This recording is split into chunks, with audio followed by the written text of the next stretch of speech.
সুপ্রিয় দর্শকবৃন্দ, আসসালামু আলাইকুম। সবাই কেমন আছেন?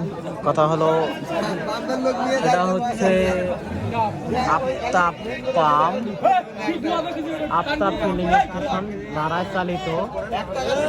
এটা হচ্ছে পার্বতীপুরের এক মহাজন, আমাদের ডিমলা থানা, নীলফামারী জেলার।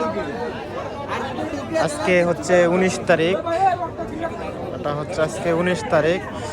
এই 19 তারিখে আজকে তেল দেওয়ার কথা 3টার সময় থেকে। তা এই 3টার সময় থেকে যত অসংখ্য গাড়ি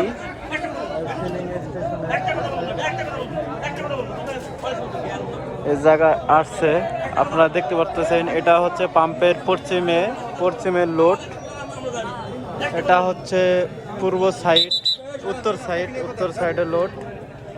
হ্যালো, হ্যাঁ, আরে না, দেরি আছে।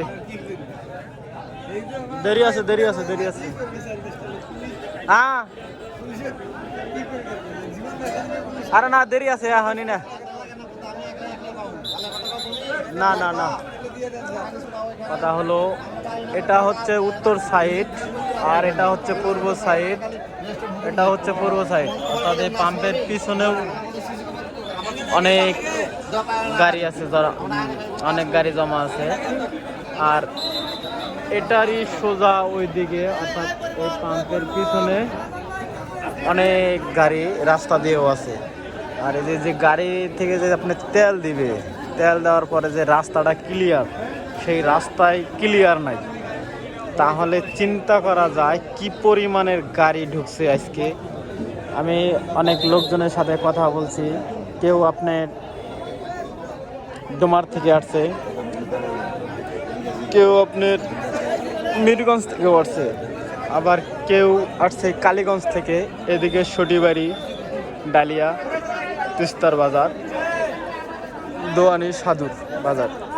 মানে এত জায়গা থেকে এত পরিমাণে লোক আসছে যে তেল দেওয়া এখন পর্যন্ত শুরু করেনি। তেল দেওয়া শুরু করব কিভাবে? কিন্তু গাড়ি যে বাইরে চলে যাবে সেই রাস্তাগুলোই তো বন্ধ হয়ে আছে। আর এইদিকে ডিজেল ব্যাগরে অনেকগুলো গাড়িও দাঁড়িয়ে আছে। এখন আমরা হচ্ছি পাবলিক, আমরা কাকে কি বলতে যাব? যাকে বলতে যাই তার কাছে দোষ। এখন আমি আপনাদেরকে ডিমলা আফতাব পাম্পটি ভাড়ায় চালিত কিছুটা চিত্র তুলে ধরছি, আপনারা সেটা দেখতে পারতেছেন। আর অলরেডি এখন মাঠে পুলিশ নামছে লাইন বাহির করে দেওয়ার জন্য, আপনারা দেখতে থাকেন। এই যে এদিকে পুলিশ আছে, পুলিশ লাইন বাহির করে দেওয়ার জন্য নামছে। কারণ অন্য দিনে আপনার 3টার সময় থেকে তেল দেওয়া শুরু করে, আর আজকে অলরেডি আপনার 3:36 বাজে, অর্থাৎ 3:30 পার হয়ে গেছে, কিন্তু এখনও তেল দেওয়া শুরু করেনি। এদিকে দেখেন অসংখ্য গাড়ি।